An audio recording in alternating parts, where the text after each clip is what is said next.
செங்கோட்டையனுக்கு அடித்த அதிர்ஷ்டம் அதிர்ச்சியில் எடப்பாடி, மகிழ்ச்சியில் ஓபிஎஸ். நண்பர்கள், நம்ம போடக்கூடிய வீடியோக்கள் உங்களுக்கு பிடிச்சிருக்கு அப்படின்னா ஒரு லைக் பண்றதுக்கு மட்டும் மறந்துடாதீங்க.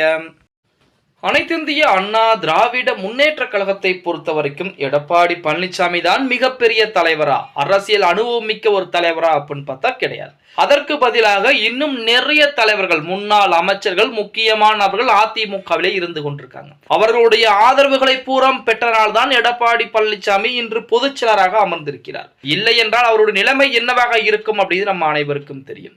இப்ப அதிமுகவை பொறுத்த வரைக்கும் செங்கோட்டையன் மாவட்ட செயலராக கூடிய அந்த சமயத்தில் தான் எடப்பாடி பழனிசாமி அடிப்படை உறுப்பினர் பொறுப்பிலே சேர ஆரம்பிக்கிறார். அப்ப அரசியல் அனுபவம் மிக்க ஒரு தலைவர், பதவி ஆசை இல்லாத ஒரு தலைவர் அதிமுகவிலே இருக்கிறார் அப்படின்னா செங்கோட்டையன் மட்டும்தான். அப்படிப்பட்ட செங்கோட்டையனுக்கும் தற்போது எடப்பாடி பழனிசாமி அவர்களுக்கும் இடையே ஏகப்பட்ட வார்த்தை போர், ஏகப்பட்ட பிரச்சனை என்பது போய்கொண்டிருக்கிறது. சமீபத்திலே பாத்தீங்க அப்படின்னா செங்கோட்டையன் அவர்களுக்கு இஜெட் பிரிவு பாதுகாப்புகள் கூட கொடுக்கப்பட இருக்கிறது அப்படிங்கிற செய்திகள் கூட வெளியாகி இருந்தது.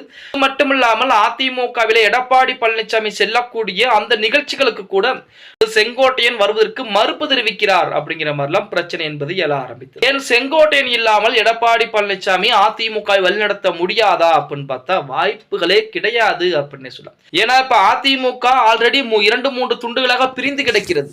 மேலும் ஒரு துண்டாக அதிமுக பிரிந்தது அப்படின்னா கண்டிப்பாக 10% மேல் வாக்கு சதவீதம் வாங்குவதற்கு கூட வாக்குகள் என்பது மிக குறைவாக இருக்கும். ஏன்னா ஒவ்வொரு தேர்தலை எடுத்துக்கிட்டீங்க அப்படின்னாலே வாக்கு சதவீதம் என்பது அதிமுகவுக்கு குறைந்து கொண்டே இருக்கிறது. திமுக அடுத்தடுத்த கட்டமாக நோக்கி கொண்டிருக்காங்க. 2026 சட்டமன்ற தேர்தலையும் ஜெயித்தாக வேண்டும் அப்படின்னு சொல்லிதான் திமுக இப்ப இருந்தே அதற்குரிய வேலைப்பாடுகளை பார்க்க ஆரம்பிச்சிருக்காங்க. இப்படிப்பட்ட ஒரு சூழலில் செங்கோட்டையன் அவர்களை பொறுத்த வரைக்கும், அதாவது அதிமுகவிலே ஜெயலலிதா அம்மையார் ஆகட்டும், எம்ஜிஆர் அவர்களாகட்டும், அவர்களுக்கு முக்கியத்துவம் என்பது கொடுக்க வேண்டும் அப்படிங்கிற ஒரு நிலைப்பாடுல தான் இன்று வரைக்கும் இருந்து கொண்டிருக்கிறார். அது மட்டுமில்லாமல் ஓபிஎஸும் அதிமுகவிலே இணைக்கப்பட வேண்டும்.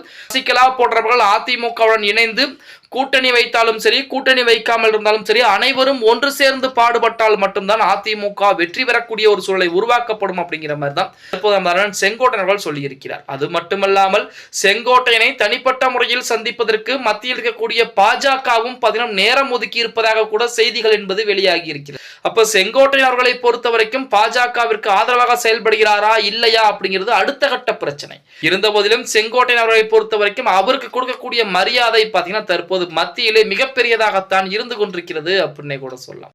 எது எப்படி இருந்தாலும் 2026 சட்டமன்ற தேர்தலிலே அதிமுக ஒன்றிணைந்து வெற்றி பெற்றால் மட்டுமே மிகப்பெரிய ஒரு வெற்றியாக இருக்கும் அப்படின்னு கூட சொல்லலாம். ஓகே गाइस, வீடியோ பிடிச்சிருந்தா மறக்காம ஒரு லைக் பண்ணி விட்டுருங்க. அப்படி இந்த வீடியோ ஃப்ரெண்ட்ஸ் அண்ட் ஃபேமிலிக்கும் ஒரு ஷேர் பண்ண மறந்துடாதீங்க.